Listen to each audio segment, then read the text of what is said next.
আসসালামু আলাইকুম ভাই। ভাই এটা কি ধান ভাই, এত চিকুন ধান ভাই? বা এটা হচ্ছে পাকিস্তানি লং বাসমতি। আপনারা অনেকেই শুনেছেন পাকিস্তানি লং বাসমতি 1121 যে ধানের কথা। তো এটি সেই পাকিস্তানি লং বাসমতি 1121 ধান। তো আমরা কিন্তু এই বছর প্রথম না, এরও আগে আপনাদেরকে চাষ করেছি। আমরা প্রতি বছরই কিন্তু এই ধানটি চাষ করি। তো এটা কিন্তু আমনে চাষযোগ্য। তো আপনারা যারা যারা এই পাকিস্তানি লং বাসমতি সম্পর্কে জানেন না, তাদেরকে একটু জানিয়ে রাখি। এই পাকিস্তানি লং বাসমতি ধান এর উচ্চতা আপনার 2 ফিট মতন এবং এর ফলন শতক প্রতি প্রায় 30 থেকে 35 কেজি পাওয়া যায়। অন্য সকল বাসমতি ধানের চেয়ে এই ধানটি কিন্তু অধিক লম্বা এবং চিকন হয়।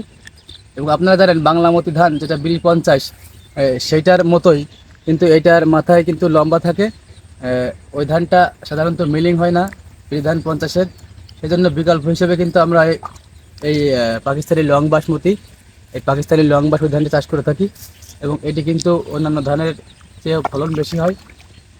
দর্শক চলুন ঘুরে ঘুরে আমি দেখাবো এই ধানটি এবছর আমাদের কেমন হলো। ভাই যদি এই ধানে যদি কেউ যদি বীজ নিতে চায় তাহলে আমরা কিভাবে নিতে পারবো এই বীজটা? জি অবশ্যই, সেটা আমি নিজেই বলতাম।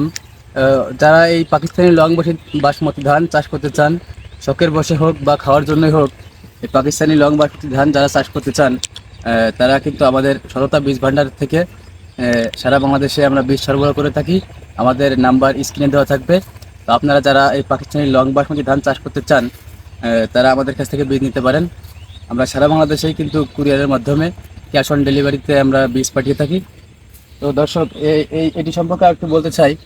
এই যে পাকিস্তানি লং বাসমতি ধান, এটি কিন্তু অনেক হোটেলে উচ্চ দামে এবং বিরিয়ানি পোলাও রান্নার জন্য কিন্তু ব্যবহৃত হয়। বড় বড় যে সকল হোটেল আছে বাংলাদেশে, তারা কিন্তু এই ধানটি 200 টাকা 250 টাকা কেজি দরে চাউল বিক্রি হয়। তো এই সেই পাকিস্তানি লং বাসমতি ধান। অধিক চিকন এবং ফলন বেশি হওয়ায় এই ধানটির চাহিদা সারা বাংলাদেশেই কিন্তু অনেক।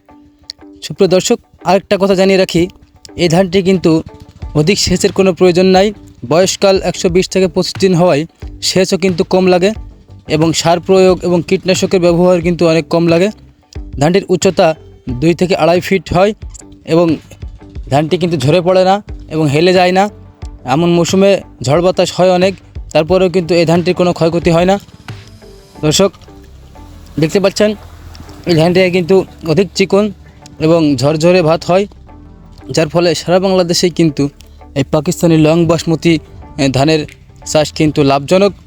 সারা বাংলাদেশ থেকে যারা আমাদের ভিডিও দেখছেন সবাই কিন্তু বীজ নিতে পারেন, আপনার জমিতে চাষ করে দেখতে পারেন পাকিস্তানি লং বাসমতি। সকল ধরনের জমি উঁচু এবং নিচুতেই কিন্তু এই ধানটি চাষ করার উপযোগী। তবে বেশি পানি 2 থেকে 2.5 ফিট পানির ভিতরে এই ধানটি চাষ করা যাবে না। দর্শক ভালো থাকবেন, সবাই সুস্থ থাকবেন। পরবর্তী ভিডিওতে আবার দেখা হবে। সেই সঙ্গে জানিয়ে রাখতে চাই, আমন মৌসুমের সকল প্রকার ধান বীজ বিধান 103 পাকিস্তানি বাসমতি বিনা 17 সেন্টু পয়জাম সহ ব্ল্যাক রাইস পার্পল রাইস সকল প্রকার ধান বীজ পেতে সততা বীজ ভাণ্ডারের সাথে যোগাযোগ করুন। ধন্যবাদ সবাইকে, ভালো থাকবেন, আল্লাহ হাফেজ।